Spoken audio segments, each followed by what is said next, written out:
Good morning. It's Thursday, June 14th. Welcome to Morning Joe. With us, we have MSNBC contributor Mike Barnicle, former aide to the George W. Bush White House and State Department's Elise Jordan, and chair of the Department of African American Studies at Princeton University, Eddie Glaude Jr. And Joe, I think I'm going to dive right in. We've got to show you this, and then we'll assess. Look at this interview that aired on Fox News last night. President Trump again seeming to share his admiration for autocratic rulers, praising China's Xi Jinping for his iron grip on his government, and dismissing Kim Jong-un's brutal treatment, imprisonment, and murder of those who he suspects of opposing his regime. Take a look. I have a very good relationship with President Xi of China. He's, he's an incredible guy. They just, essentially president for life. That's pretty good. Chairman Kim wants to resolve the problem. We have a very, I really say for a fairly short-term relationship, because it was unbelievably hostile, the rhetoric. Rhetorically, it was unbelievably hostile. And I think we have a very good relationship. We understand each other. You call people sometimes killers. He is a killer. I mean, he's clearly executing people. He's a tough guy. Hey, when you take over a country, tough country, with tough people, and you take it over from your father, I don't care who you are, what you are, how much of an advantage you have. If you can do that at 27 years old, that's 1 in 10,000 that could do that. So he's a very smart guy. He's a great negotiator. But I think we understand each other. But he's still done some really bad things. Yeah, but so have a lot of other people done some really bad things. I could go through a lot of nations where a lot of bad things were done. Joe, I'll let you start things off this morning. Well, you really can't go to any other countries that are quite as repressive and brutal as North Korea is. You can't find an example of a country on the planet that's more repressive, whose tyrant that runs it is more cruel, more bleak. Of course, as we all know, an Ohio college student went over there and was held captive and brutally beaten to death. Pregnant women are made to dance on tables until they dehydrate and pass out. People that have to go before Kim have to do so crawling on their knees. People who are in disfavor, even in his own family, are tortured and killed. As Willie said earlier this week, read the UN report. The human rights there is absolutely despicable, and yet Donald Trump, I'm writing all this down, he talks about how he's a very talented man. He's a great man. He says that President Xi in China is an incredible guy. President Xi in China, of course, is a man who brutally still represses the people of China that don't line up under the communist regime, and he has seized power over the past year to make him the most powerful leader in China. Foreign policy observers and China observers say since Chairman Mao, who of course was responsible, Chairman Mao, for killing perhaps 40, 50, maybe 60 million of his own people. But how revealing that Donald Trump praises President Xi and says he's an incredible guy because he's able to be president for life, and how incredible that he calls the most tyrannical dictator on the globe, the most cruel dictator on the globe, a great guy, and then defends him and says, well, you got to do what you got to do. We kill a lot of people too. And as I heard that, of course, I know Mika, you and Willie and Mike and everybody else on set had to go back to that interview we had with Donald Trump in December 2015, 3 months before the first Republican primary, where we had to press him on continuing to praise Vladimir Putin and could not get him to criticize Putin for assassinating political rivals and killing journalists that he didn't like. Let's go to that tape, because it's so much like what Bret Baier heard from the president yesterday. Do you like Vladimir Putin's comments about you? Sure. When people call you brilliant, it's always good, especially when the person heads up Russia. Yeah. Well, I mean, also as a person that kills journalists, political opponents, and invades countries. And invades countries. Obviously, it would be a concern, would it not? He's running this country, and at least he's a leader, unlike what we have in this country. Yeah, but again, he kills journalists that don't agree with him. Well, I think our country does plenty of killing also, Joe. So, there's a lot of stupidity going on in the world right now, Joe. A lot of killing going on, a lot of stupidity, and that's the way it is. But you didn't ask me the question. You asked me a different question, so that's fine. I'm confused. So, I mean, you obviously condemn Vladimir Putin killing journalists and political opponents, right? Oh, sure. Absolutely. Yeah. Yep. Oh, sure, absolutely. Yeah, he couldn't do it. But, Willie, what's so revealing, we know this. I mean, America knows this now. Members of Donald Trump's political cult know that he admires tyrants. He admires strong men. What was so striking yesterday, though, was who Donald Trump considered to be America's greatest friends and who Donald Trump considered to be America's greatest enemies. America's greatest friends, China and North Korea. America's greatest enemy, and Donald Trump said it himself, the free press is America's biggest enemy. That free press, guaranteed by the First Amendment to the United States Constitution, Donald Trump considers to be America's greatest enemy. And by the way, that posture has permeated now down through. You had the Secretary of State, Mike Pompeo, yesterday barking at a reporter for asking about verification in this nuclear outline. It's not a nuclear deal, whatever the outline was that they put together. So that's become the message. That's become the line right on down through the administration that the press shouldn't be asking questions. Joe, I mean, I wrote down immediately as I was listening to that clip before you even got into it, that December 2015 interview that we did with Donald Trump, and that turned out to be a preview of coming attractions, which is that President Trump responds to what he views as strength. I don't view what Kim Jong-un, I don't think you view what Kim Jong-un does as strength, but somebody who beats their chest and rules with an iron fist, Donald Trump views that as strength. He views someone like Prime Minister Justin Trudeau, one of our closest allies, as weak based on his perception of what strength is. And it has real-world implications now. You have the President of the United States believing that in order to make a deal to get rid of North Korea's nuclear weapons, he has to impart upon Kim Jong-un the same flattery that he expects from others upon himself. And as Elise Jordan or anybody else could tell you, you don't have to do that to get the deal. You can do two things at once. You can say, Kim Jong-un is a bad guy who does bad things, but I also want to get a deal to get rid of his nuclear weapons, and he doesn't seem to understand that. As for you look though, Mika, let me get a mic just for 1 second, because if you look at all the things, Mike, that Donald Trump has said about autocrats, tyrants, rulers, whether they are in Russia or North Korea or China, whether they are in the Philippines, whether they're in Turkey, wherever they are, and you just take the transcript of everything that he has said since he's run for president and compare that with what he said about democratic institutions, the democratic institutions that are the most important to uphold the Constitution of the United States, whether it's our intel community, whether it's our CIA, whether it's our FBI, whether it's our Justice Department, whether it's law enforcement personnel, whatever it is, whether it's our democratically elected allies, whether it's NATO. You just put that into a computer program. You don't need a Republican or a Democrat or a journalist to come to a conclusion.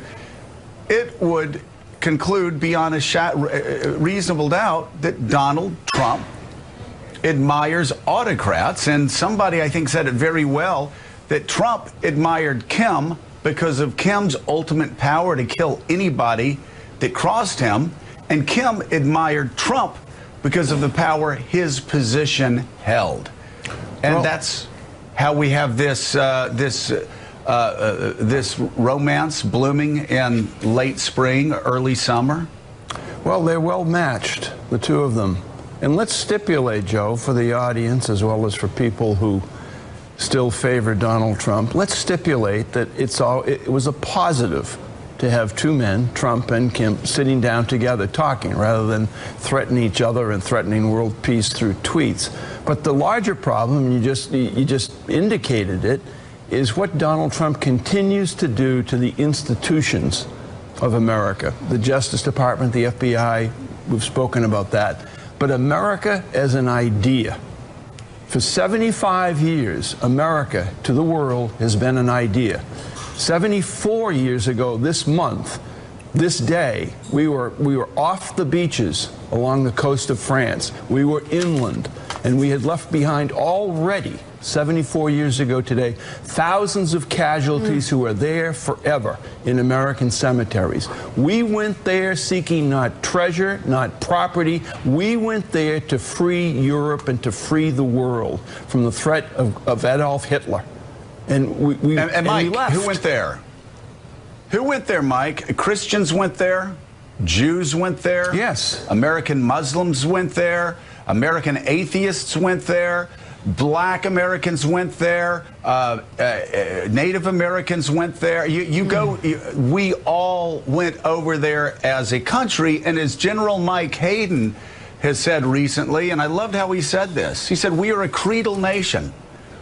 Yes, there's diversity, but what unites us, that special ingredient, is that we are a nation that believes in a creed. And the creed is this: read the document, understand the document, believe in the document, and pledge your loyalty to the document.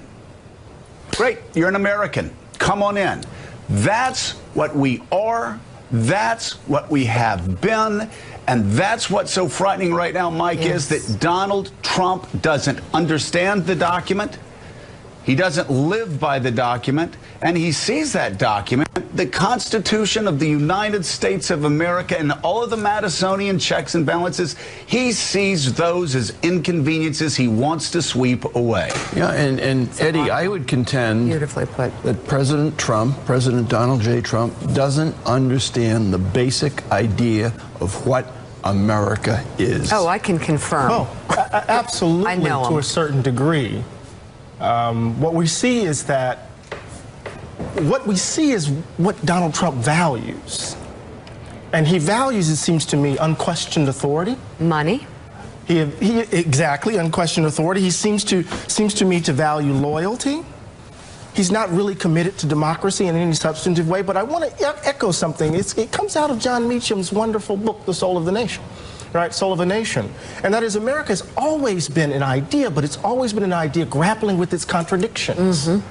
Donald Trump is a reflection of the underbelly of America. Yeah. The darker side of who we are. He's not new.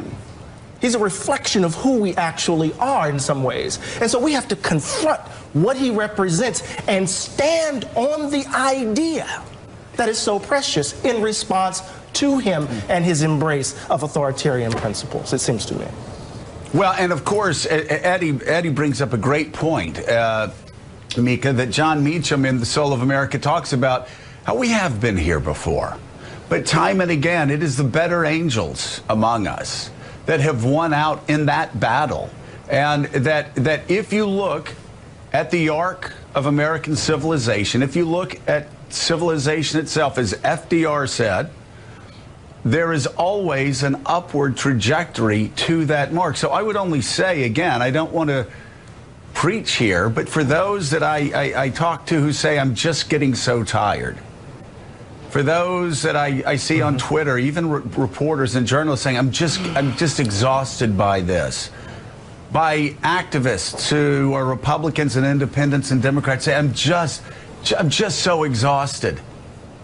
This is the first inning. Yeah. This is just the beginning. This is just the start. Now is not the time to be exhausted. Now is the time to be focused. Now is the time to fight for what you believe in. Now is the time to actually defend the Constitution of the United States of America. Most Republicans on Capitol Hill will not do that. And they have made that abundantly clear. That's why it is a grave situation. Yeah, I know it's not 1968, but we're on the edge of something. Because when you have almost complete compliance in his party, and you have someone who speaks the way you just heard, you have a country that is on the edge of something extremely serious and is slowly slipping away from its core. And Elise, in his Fox interview, President Trump also discussed his relationship with Vladimir Putin. Take a look. I'm not for Russia. I'm for the United States. But as an example, if Vladimir Putin were sitting next to me at a table instead of one of the others, and we were having dinner the other night in Canada, I could say, would you do me a favor? Would you get out of Syria? Would you do me a favor? Would you get out of the Ukraine? Get out of Ukraine. You shouldn't be there. Just come on. Now, I think I'd probably have a good relationship with him. Or I'd be able to talk to him better than if you call somebody on a telephone and talk. I will tell you, as an example, if he were at that meeting, I could ask him to do things that are good for the world, that are good for our country, that are good for him. A reporter asked me, do you think you'd be better off with Russia? I said, absolutely. You know, we spend probably 25% of our time talking about Russia. And I said to myself, wouldn't it be better if they were here? And a lot of people agree with me. Despite all that he's done to us, you think he's going to... Yeah, but he didn't... I'm not sticking up for anybody. I'm just saying this. He didn't respect our leadership previously. He walked all over them. Look what he did to Obama with Crimea. He took Crimea. He took Ukraine. Sections of Ukraine. Which is why he got kicked out of the G8. No, I know, but he didn't respect our leadership. He didn't respect it. And so, but this wasn't me. It's really hard to put into words what I just saw. And Elise, for me, as a daughter of a former national security advisor who's probably one of the greatest minds on geopolitical relations around the world and strategy, I will tell you that sickens me to hear him speak that way, to be so flip, to be so pompous, to be so arrogant, to be so stupid about history, so short-sighted, and also so unbelievably confident in nothing. He has no clue what he's doing, and our prayers will rest on the people around him, but I think we better get with the program. No one can do anything under him that is effective, and I'm concerned right now for Mike Pompeo, I'm concerned for General Mattis, and I'm concerned for Republicans in Congress who have the opportunity to right this ship and are not taking it. I feel like we're on the edge of a huge crisis. Mika, that exchange was just so utterly ignorant in the content of Donald Trump believing that he could just sit down with Vladimir Putin and say, get out of Syria, and he would do it. Get out of Crimea. Go ahead, You know, Joe. Willie, that was, I think what we just saw there in the interview was Donald Trump's version of George W. Bush's, I have looked into his soul, and I've seen him, he's a good guy. I can deal with him. Donald Trump, again, suggesting that he can deal with him. What's so interesting is about what he said on the plane. I reflected back to, gosh, it was such a long time ago, this past weekend, when Donald Trump said that actually that the Crimea invasion made a lot of sense because the people of Crimea wanted the Russians to be there, which reminded me of something that I saw last night on Twitter. Someone had quoted a page from David Halbersham's great book, The 50s, where he was talking about Joe McCarthy, and he said, there was no plan. He was shooting from the hip. It was always, I mean, McCarthy was a day trader, like Roy Cohen was a day trader. I reviewed Larry Tye's book on RFK for the Washington Post a couple of summers ago. The most revealing part was, this was during 2016, they contrasted Bobby Kennedy working in the Senate as a lawyer versus Roy Cohen. Roy Cohen never did research. Never, the files were left unopened. He never read anything. He just went out was a day trader and just made allegations. And as Halberstam said in the 50s, there was no plan. There's no plan here. Right. This guy is a day trader. So one day, the Crimeans want Russia to invade. The next day, hey, I could get them out of Crimea. Tomorrow, it'll be something else, which, of course, this very nature of Donald Trump, this reckless, undisciplined nature of Donald Trump, is what's so dangerous on the foreign policy stage. Yeah, I think if you're going to have the bumper sticker quote about Donald Trump, it also came last week when he said, I don't have to prepare. It's about attitude when talking about the North Korea summit. And that, as you say, is sort of the Roy Cohen view of the world, which is the power of personality will win out. He doesn't believe in preparation, he doesn't believe in history, he doesn't believe in context. He believes his singular personality can get things done, that if he gets in the room with somebody, like on The Apprentice or like he's doing a building deal in New York City, he can convince them to come to his side. And Joe, as you know, it's working. I know we'll get into this, and we're going to have Mark Sanford on the show in just a few minutes, but you had that chairwoman of the Republican Party tweeting yesterday this: anyone that does not embrace the Donald Trump agenda of making America great again will be making a mistake.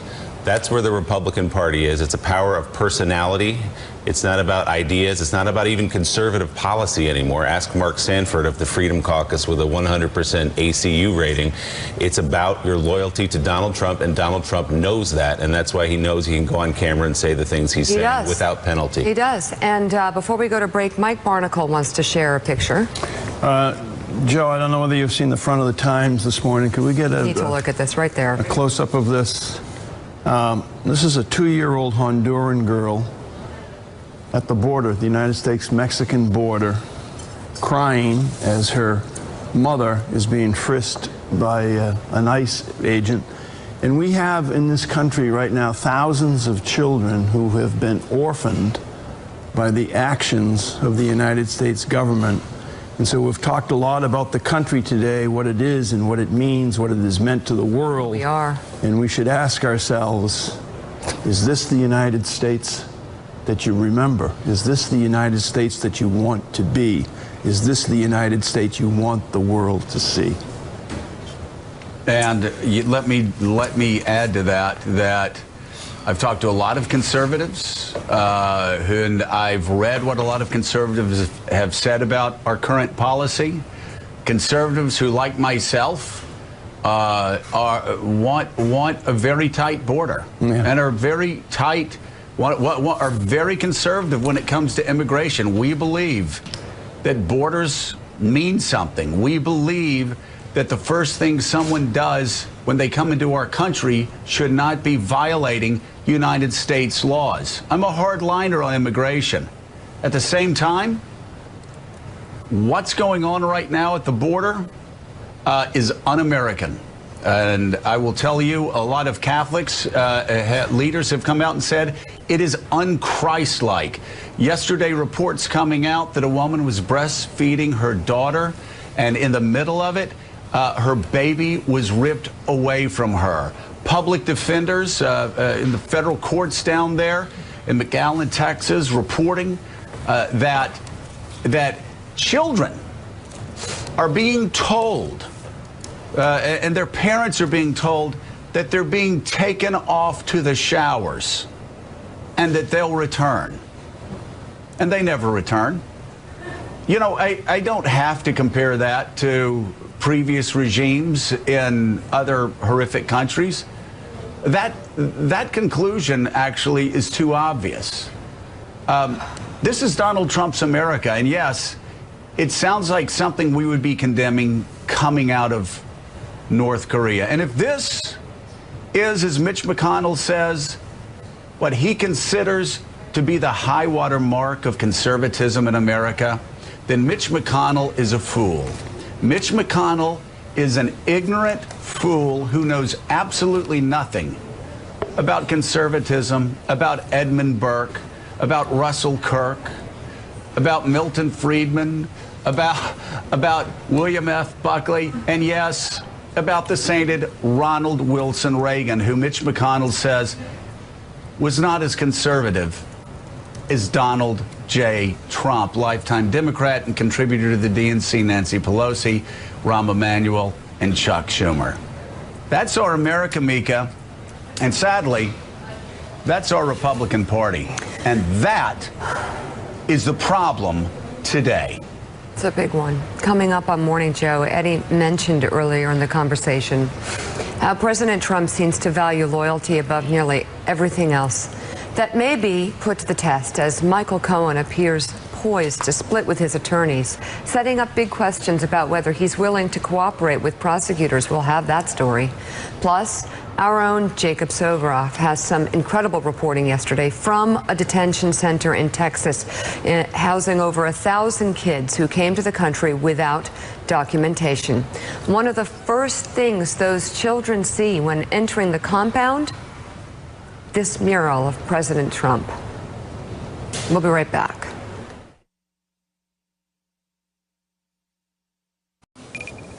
Now to some new revelations involving the president's personal attorney, Michael Cohen. ABC News was the first to report Cohen is expected to split with his current attorneys, Stephen Ryan and Todd Harrison. The network cites a source familiar with the matter as saying a fee dispute is among the reasons for the change in counsel.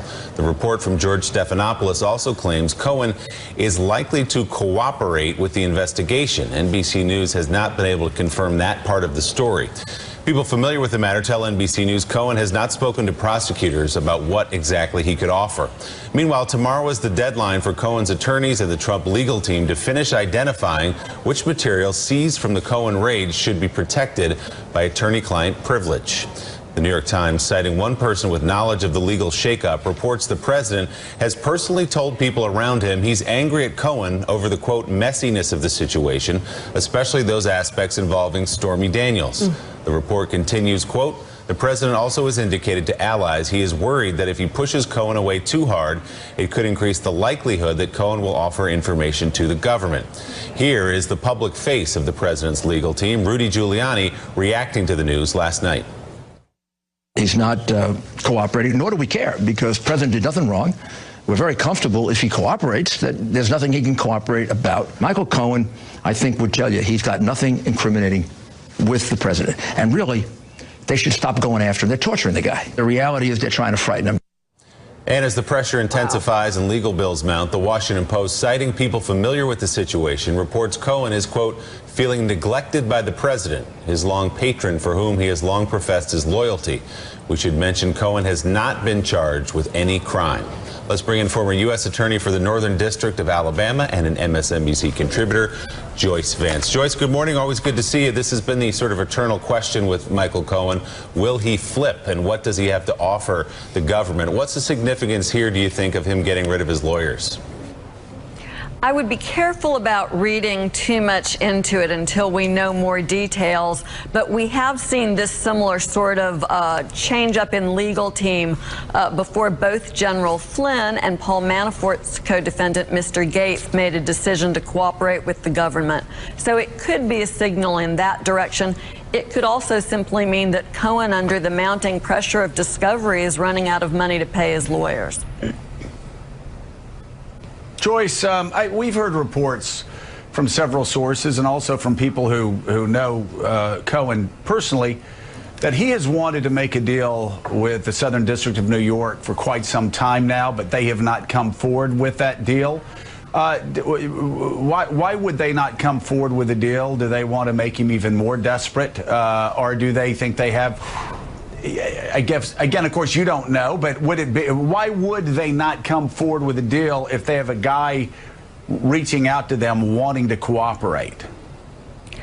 So one thing I think it's important for us to all think about is, despite the narrative Trump is pushing, prosecutors actually aren't trying to torture people. Prosecutors are investigating evidence of crime, and it's not as though prosecutors are out targeting people. The targets bring themselves to prosecutors by their own conduct. So folks in the Southern District of New York are meticulously going through the evidence.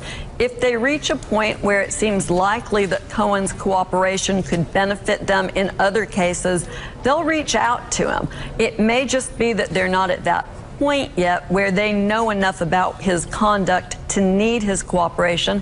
And typically, prosecutors do reach out to defendants and try to negotiate a plea agreement, even if it won't involve cooperation. The overwhelming majority of cases, criminal cases in this country, don't go to trial and are resolved via a plea agreement. Joyce, Elise Jordan here. Another actor in this drama, Paul Manafort, has really been under more heat after it's been revealed that he witness tampered.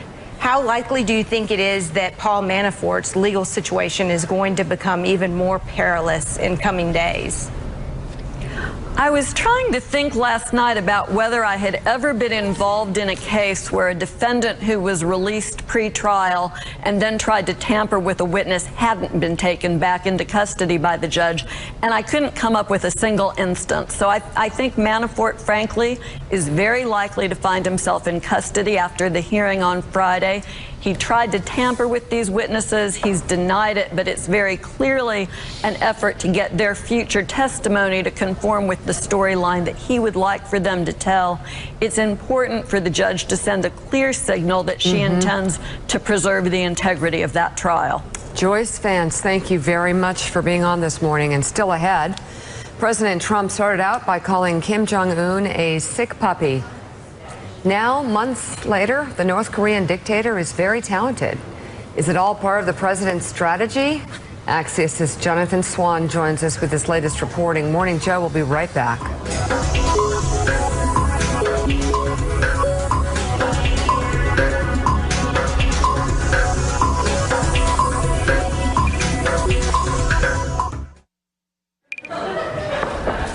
Joining us now is national political reporter for Axios, Jonathan Swan, and Washington correspondent for CNBC, Eamon Javers. Jonathan, we'll start with the Axios reporting this morning on President Trump's jarring extremes, and there are many. What are they? Do they add up to a strategy? I'm asking, but I don't think they do. I think they add up to stupidity. But go ahead. Well, I'm not arguing the opposite. Well, I don't know about the stupidity part of it, but I think people sort of estimate how close America was to war last year on the Korean Peninsula. H.R. McMaster thought it was a 50-50 proposition, and Trump really poured fuel on it with his rhetoric, calling Kim Jong-un little rocket man, using the button rhetoric. There is no middle ground with him. There is no shades of grey. He oscillates from I'm going to blow you up to you're the most talented guy I've ever met, and sort of didn't pass through the middle. And I think we are underestimating how easy it would be for him to oscillate right back to that position. Except this time, if he oscillates back, who is waiting for him at that end? John Bolton. And so we all think that we're now on this, path to peace and sunshine. I would just say that this is a man who, if he becomes humiliated, if Kim Jong-un does something that humiliates him and embarrasses him on the world stage, and frankly, Trump has now set himself up for the possibility of that. He's actually made himself somewhat vulnerable in that sense. Some of his aides think that he could easily, violently swing back to the other direction. Yeah, the word violent being key there. Joe? Because at some point... though, I don't know how it works with dictators. I know how it works with the Senate Majority Leader. We all can remember last year, Donald Trump insulting Mitch McConnell, demeaning Mitch McConnell, humiliating Mitch McConnell, tweeting nasty attacks about Mitch McConnell, rubbing his nose in mud, in dirt. And now Mitch McConnell does whatever Donald Trump tells him to do. He kowtows to Donald Trump. So domestically, politically, humiliating some men actually has worked for him. Maybe he thinks it'll work on the world stage also with dictators. Yeah, Joe, I agree with Jonathan that you do get this sense that there's this oscillation with this president. He's going back and forth between high praise and huge insults, sometimes on the same people. And I think what triggers that oscillation is the idea from Donald Trump's perspective of what are you bringing to me? Are you bringing something to me that I can use that makes me look good, that fulfills my campaign promises? Or are you useless to me right now? If you're useless to me, if you're getting in my way, that's when those insults come. That's when those angry tweets come. That's why we saw that fight with Mitch Mitch McConnell last summer, the president was extraordinarily frustrated over this idea that the Republicans had campaigned on repealing Obamacare and then couldn't get it done. And he denounced McConnell for that again and again for not getting it done. Then later, they passed tax reform. Suddenly, McConnell's his guy, and you see a lot of praise coming from Mitch McConnell. I think the president views the world very much as sort of, what can you do for me? And if you're not doing something for me, you're in my way and you're an enemy, essentially. And that's when you see those angry tweets and those angry remarks. Jonathan, you've got a quote in your piece today from a White House source that reads, "Trump only respects force, only respects cojones." I'll use the Spanish term for it. Is there a strategy in that? In other words, does President Trump believe that flattery of Kim Jong-un, that flattery of Vladimir Putin will be a means to an end, or is it just a personal affinity for a guy he sort of likes the cut of his jib, he likes the swagger, he likes the power that this guy wields? Well, the word strategy implies long-term thinking, long-range planning, and I haven't spoken to anyone who works with Donald Trump that says that he thinks about things in long ranges. So, but does he think if I flatter Kim Jong-un, I can get a deal on nuclear disarmament? It's of a piece with how he deals in business. He treats these leaders how he wants to be treated. Right. He lavishes them with completely over-the-top praise. I mean, he still talks about the Saudis, how they rolled out the swords. He'll privately say, "Oh, what about the swords?" And he recounts the Bastille Day parade when Macron lavished all of this hospitality on him. The Forbidden City still talks about that with the China. So he does what he wants from them, which is lavishes with praise, and then the only thing he respects is this completely blunt force. So that's what he does with these foreign leaders. The question is, is it going to be an effective, and I use the word tactic because I think it is really a moment-to-moment, day-to-day proposition. Obviously, we don't know yet. Eamon, in the middle of all of this self-driven, hourly, seemingly chaos from the Oval Office, we're on the verge of a trade war. I mean, tariffs, talking about, raising tariffs, starting, a trade war with China, perhaps this week. Where is this all going, and the impact it might have on American workers? Well, to go back to Jonathan's point, you do get the sense that some of these foreign leaders could deal with Trump the same way that he deals with them, which is heaping that praise on him.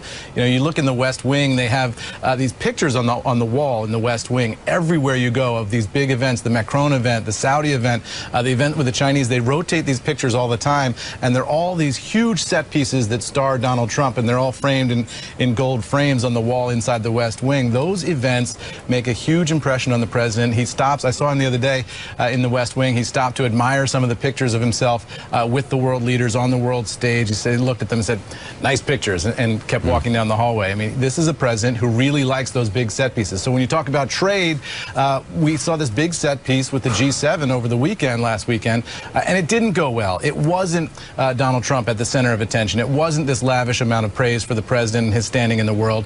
It was criticism, and you saw the president lash back at Justin Trudeau of Canada over the weekend because he felt that Justin Trudeau had said something negative about him. Not entirely clear what Justin Trudeau said that the president thought was so negative, but still we saw this intense pushback from the president. So when these things go well, they go really well, and when they go badly, they go really badly for this president. Jonathan, let me ask you this question following up on something that Willie just asked you. The White House source says Trump only respects force, only respects cojones. And then you had another White House source saying that, in response to the G7, we're America bees, right? It seems like it seems like a locker room full of frat boys driving our policy. I mean, what do you make of this approach to foreign policy? It seems to be driven by a sense of manhood that's deeply problematic. Well, I don't think there's some great mystery about Donald Trump. There isn't this, as Mika, Joe know, who've known him for many years, there isn't this private Donald Trump with, voluminous layers and this separate person. He is who he is. You've seen him in public for 30 years. And so there is that. But Donald Trump sees the world as a series of countries that owe America money.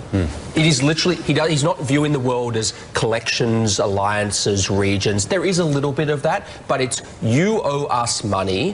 What can I squeeze out of you to give in his mind, the American worker a better deal? So he only likes to deal one-on-one. and he personalizes things. It's mano a mano. That's why when he was getting briefed about North Korea, he was obsessed with Kim Jong-un's personality, wanted to know everything about him. It's this idea that he can master the opposite man in a deal. And again, it's going around the world. He's testing the theory.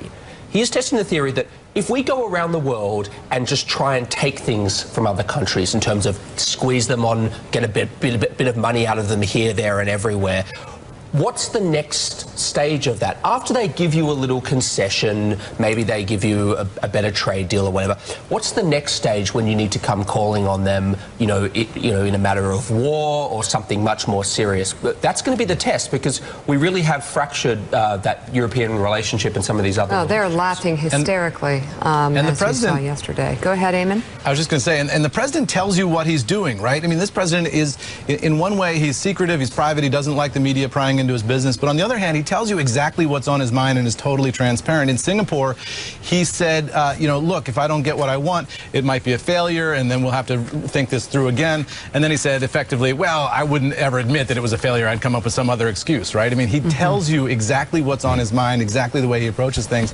even when he's saying that I'm going to obfuscate this thing in the future. Right. I mean, he's very transparent about that. Very transparent about being obsessed with power, bolstered by money and sex and lies. Axios' Jonathan Swan and CNBC's Eamon Javers, thank you both for being on the show this morning. And still to come on Morning Joe, Congressman Steve Scalise will return to the field today for the annual congressional baseball game. Wow. It's exactly 1 year after the shooting that nearly took his life. NBC's Casey Hunt will join us live from Nationals Park in Washington, the site of today's game. Morning Joe's back in a moment. What we're about as a nation is not being for or against one personality. Again, we're a nation of laws and not men, as the founding fathers said. Oh, that was Republican Congressman and vocal Trump critic Mark Sanford during his concession speech Tuesday night, describing his primary as an inflection point for the country and the GOP. Congressman Sanford will join us at the top of the hour. Plus, Vanity Fair's Emily Jane Fox is here with her new reporting on what Michael Cohen is telling people about a possible legal fight with Donald Trump. A lot going on. Morning Joe is coming right back.